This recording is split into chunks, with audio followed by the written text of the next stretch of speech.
शुरू जिंदा खुदाए वाहद बराक के कादर जलाली नाम में जिसके कब्ज़े कुदरत में मेरी और आप सब की जान है। हक की आवाज़ अफज़ाइश हक के साथ मैं हूँ आपका होस्ट रेवरेंड पास्टर शमौन अशरफ मसीह। अफज़ाइश हक की टीम के साथ आप सबकी खिदमत में हाज़िर हूँ। खुदा यसु मसीह के कादर जलाली नाम में आप सबकी सलामती चाहता हूँ। तमाम मसीही भाइयों और बहनों से गुजारिश की जाती है कि आप वीडियो को मुकम्मल देखिएगा, और अगर अभी तक आपने चैनल को सब्सक्राइब नहीं किया तो चैनल को सब्सक्राइब कीजिएगा और वीडियो को मुकम्मल देखिएगा ताकि बात आपकी समझ में आ सके। सो आज हमारे साथ मौजूद हैं खुदावंद के नौजवान खादम पास्टर अली शाह करामत मसीह। सो आज हम जानेंगे कि हक की आवाज़ अफज़ाइश हक के साथ इस तहरीक के सिलसिला में वो किस तरह से अपने ख्यालात का इजहार करते हैं। सो वीडियो को मुकम्मल देखिएगा। खुदावंद आपको बरकत दे, आमीन। सो हमारे साथ मौजूद हैं खुदावंद के नौजवान खादम पास्टर अली शाह करामत मसीह। सो आज हम जानेंगे कि वो इस सिलसिला में किस तरह से अपने ख्यालात का इजहार करते हैं। जी भाई साहब।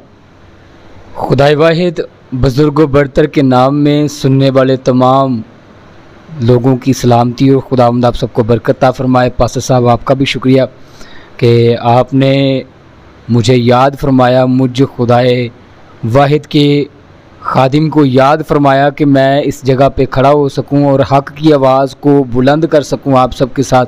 हक की आवाज़ अफज़ाइश हक के साथ ये तहरीक काम कर रही है उन झूठे मसीही आमलों के ख़िलाफ़, उन झूठे मसीही जादूगरों के ख़िलाफ़ जो कि पाक मजहबी निशानात इस्तेमाल करके तमाम अहले मसीहत के लिए मजहबी दिल आज़ारी का बायस बन रहे हैं और पाक सलीब, बाइबल मुक़द्दस, खुदावंद यसु मसीह की तस्वीर को वो अपने एडवर्टाइजमेंट के लिए इस्तेमाल करते हैं। जिस तरह के बाकी दूसरी किस्म के एड्स आप चैनल्स पर देखते हैं या टीवी पर चलते हुए देखते हैं, तो क्या ये ऐड में इस्तेमाल की जाने वाली चीज़ें, इससे लगता नहीं कि ये पाक निशानात को इस्तेमाल करके ये अहले मसीहत के लिए मजहबी दिल आज़ारी का बायस बन रहे हैं और उनकी बेहुरमती कर रहे हैं।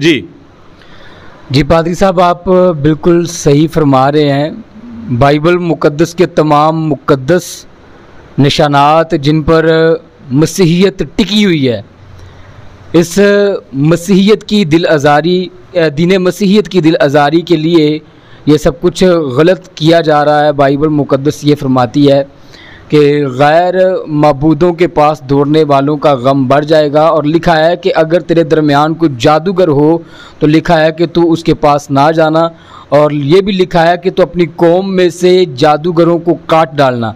सो दीन मसीहियत के रुकन होते हुए या दीन मसीहियत को मानते हुए हमारा ये हक बनता है कि हम इन जादूगरों को बाइबल मुक़द्दस के हवालाजात से या बाइबल मुक़द्दस की रूह से इन्हें समझा सके, दुआ के ज़रिया से इनके तमाम मंसूबों को, तमाम इरादों को ख़त्म कर सकें, ताकि दीन मसीहियत के लोग जो ईमान से मुनहरफ होकर, ईमान के इनकारी होकर अपनी आँखों पर पट्टी बांध करके ये लोग जो है ये बाइबल मुक़द्दस के मुक़द्दस निशानात को हाथों में लेकर उनका गलत इस्तेमाल कर रहे हैं। इनके मानने वाले जो आँखों पर पट्टी बांध के इनके पीछे चल रहे हैं उनको भी समझाया जाए और इनको भी इस राह से मोड़ा जाए, ताकि खुदावंद यसु मसीह के तमाम मुक़द्दस निशानों की बेहुरमती ना हो सके।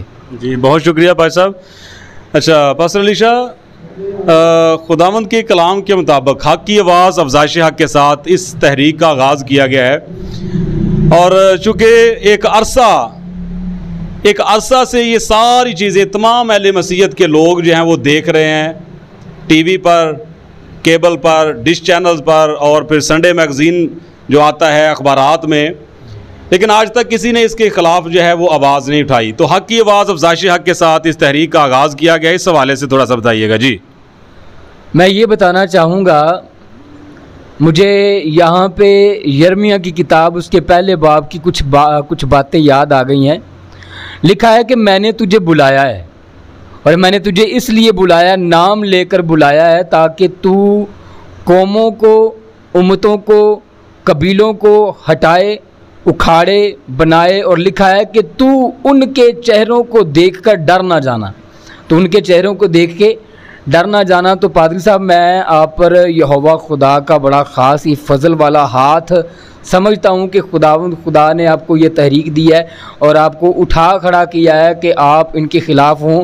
और ये बात, इतना बड़ा काम तभी हो सकता है जब किसी के अंदर यहोवा के नाम की गैरत हो। तो ये बात, ये सिलसिला जो है ये तब से शुरू हुआ है जब आपने उस यहोवा खुदा की गैरत को अपने अंदर महसूस करना शुरू किया है। सो खुदा की गैरत को अपने अंदर महसूस करने वाले ही लोग जो हैं ना तो इनके पास जाते हैं और इनको ख़त्म करने के लिए ही वो ऐसे इक़दाम शुरू करते हैं। तो खुदा ने ये जो आपको एक तहरीक दी हुई है, ये एक टेलीविज़न के ज़रिए से आपने एक बड़ा अच्छा शुरू किया हुआ है हक़ की आवाज़ ऐशे हक़ के साथ। तो ये खुदावंद यहोवा खुदा की दी हुई तहरीक है जिसको आपने शुरू किया है। तो खुदावंद खुदा आपको बरकत दे। आपने बड़ा अच्छा किया है कि यहोवा खुदा की गैरत को अपने अंदर भी जगाया हुआ है और इन आलिमों के, इन आमिलों के अंदर भी आप जगा रहे हैं और जो इन आमिलों के पास जाते हैं उनके अंदर भी आप यहोवा खुदा की गैरत को जगा रहे हैं। खुदावंद खुदा आपको बरकत फरमाए और आपकी राहों को सीधा और दुरुस्त करे। जी बहुत शुक्रिया भाई साहब।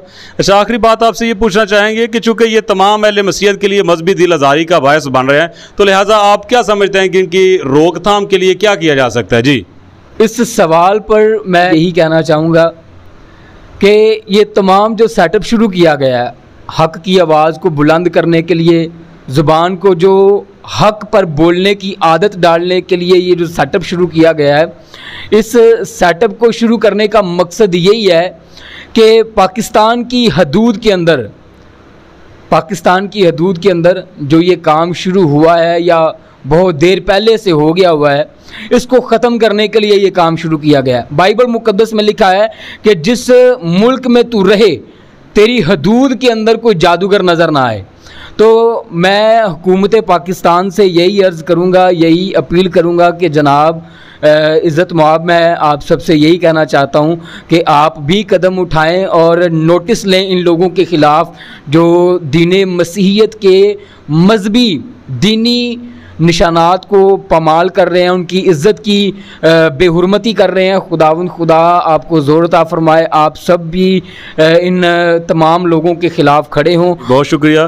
खुदावंद आप सबको बरकत दे। तमाम सुनने और देखने वाले भाइयों को, मसीही बहनों को, बुज़ुर्गों, बच्चों को ये मैं कहना चाहूँगा कि जिस तरह खुदावंद के खादम ने अपने ख्यालात का इजहार किया, सो आप भी अगर समझते हैं हक़ की आवाज़ अफ़ज़ाइश हक़ के साथ हक़ की आवाज़ पर खड़ी हुई है, तो आप चैनल को सब्सक्राइब कीजिएगा और इनबॉक्स में नंबर दिया गया है, ज़रूर आप उस पर रब्ता कीजिएगा ताकि आपकी आवाज़ अफ़ज़ाइश हक़ के साथ जो है वो हुकूमत वाला तक पहुँच सके। खुदावंद आप सबको बरकत दे। आमीन।